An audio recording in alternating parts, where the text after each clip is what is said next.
जय हिंद साथियों, मैं सर्वजीत आप सभी को अपने ही channel study seat with SSC पे स्वागत करता हूं। जैसा कि आपको पता हो कि बिहार सिविल कोर्ट क्लर्क का एग्जाम का जो डेट बहुत सारा वायरल हो रहा था, जो कि 17 मार्च। कुछ हद तक लग रहा है कि भैया डेट जो है वो 17 मार्च का वो सही के तरफ ही इशारा कर रहा था। क्योंकि जैसा कि आप जानते हैं कि आज जो है बिहार सिविल कोर्ट, उन्होंने क्या किया है, टोटल 3 नोटिफ़िकेशन डाले हैं। एक जो पॉजिटिव, 2 नेगेटिव। पॉजिटिव वाला जो है वो मैं आपको बताऊँगा क्या है। और अभी तक हम हमारा वीडियो को लाइक नहीं किया है, तो अगर अच्छा लगेगा तो लाइक ज़रूर कर लीजिएगा, चैनल को सब्सक्राइब भी कर लीजिएगा अच्छा लगे तो। देखिए, क्या है, बिहार सिविल कोर्ट क्लर्क में क्या किया, इतना फॉर्म को रिजेक्ट कर दिया गया है। और आज का ये नोटिफ़िकेशन, इसमें आपको जो रिजेक्ट का जो लिस्ट दिया गया वो क्लर्क और प्यून दोनों का, यानी क्लर्क और प्यून दोनों का दिया गया है। तो और उससे पहले मैं आपको एक छोटा-सा इन्फॉर्मेशन दे देता हूँ कि बिहार सिविल कोर्ट क्लर्क के रिगार्डिंग हम लोगों ने क्या किया था कि भैया 10 मॉक का आयोजन किया था, जो कि हमारे पार्थ सिविल सर्विसेज यहाँ पर देख सकते हैं, पार्थ सिविल सर्विसेज, इस एप्लीकेशन के थ्रू आप एक्सेस कर सकते हैं, या फिर हमारा जो ऑफलाइन सेंटर है वहाँ पर भी आप आके एक्सेस कर सकते हैं। तो हम लोगों को ये उम्मीद था कि भैया 17 मार्च को जो है वो एग्जाम संभावित थी। उसके अकॉर्डिंग हमने 28 फरवरी से जो है टेस्ट वो आयोजित करा था। तो उसमें आपको टोटल 4 टेस्ट अभी तक हो चुके हैं, जिसमें 3 का हम लोगों ने डिस्कशन करा रखा है, और चौथा का डिस्कशन जो है वो कल होने वाला है। तो जो भी हमारे दोस्त बंधु जो भी होंगे, अगर आप ये चाहते हैं कि भैया कैसा टेस्ट का पैटर्न क्या रहता है, नहीं रहता है, तो आप इस एप्लीकेशन या फिर ऑफलाइन एग्जाम के थ्रू आप हमसे जुड़ सकते हैं।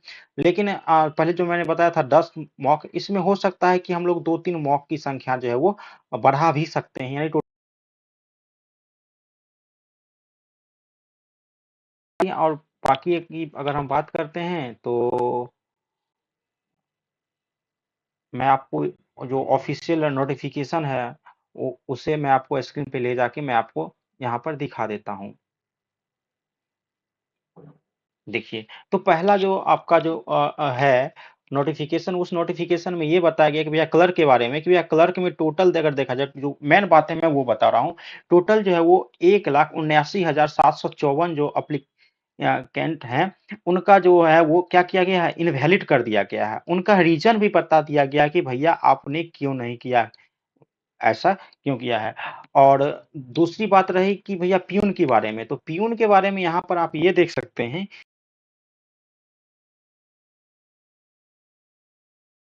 कैंडिडेट हैं, उनका क्या किया गया, इनवैलिड कर दिया गया। और इनवैलिड क्यों किया गया, उसका रीजन भी आपको यहाँ पर पीडीएफ में मेंशन है।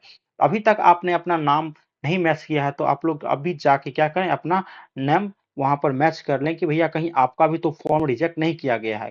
और अगर रिजेक्ट किया गया है तो उसका वैलिड रीजन भी यहाँ पर बता दिया गया है, तो आपको परेशान ज़्यादा नहीं होना है।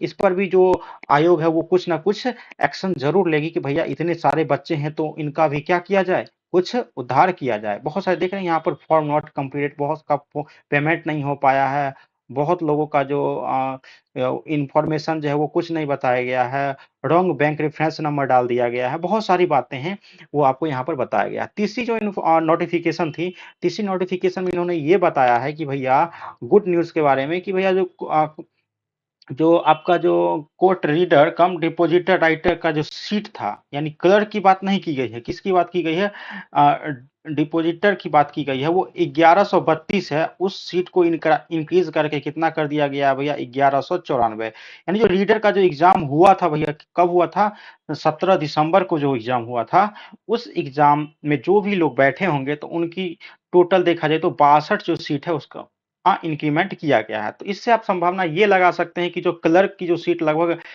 3,500 ज़्यादा, मुझे अभी एग्जैक्ट याद नहीं है, शायद 3700 या कुछ ऐसा ही था। तो उसमें भी कुछ ना कुछ बढ़ने की संभावना है। तो आप लोग अपने पढ़ाई में जुट जाएँ, और जो लोग अगर टेट सीरीज से जुड़ना चाहते हैं, हमसे जुड़ना चाहते हैं, तो आप पार्थ सिविल सर्विस एप्लीकेशन पे या फिर ऑफलाइन सेंटर पे भी आके जुड़ सकते हैं। आज के लिए इतना ही। और एक और इन्फॉर्मेशन कि भैया लूसेंट की जो क्लासेज हैं वो आज भी नहीं होंगी, क्योंकि सर का तबीयत अभी पूर्णतः सही नहीं हुआ है। सर्दी खांसी है तो पढ़ाने में थोड़ी सी प्रॉब्लम हो जाती है। तो चलिए आज के लिए इतना ही, धन्यवाद।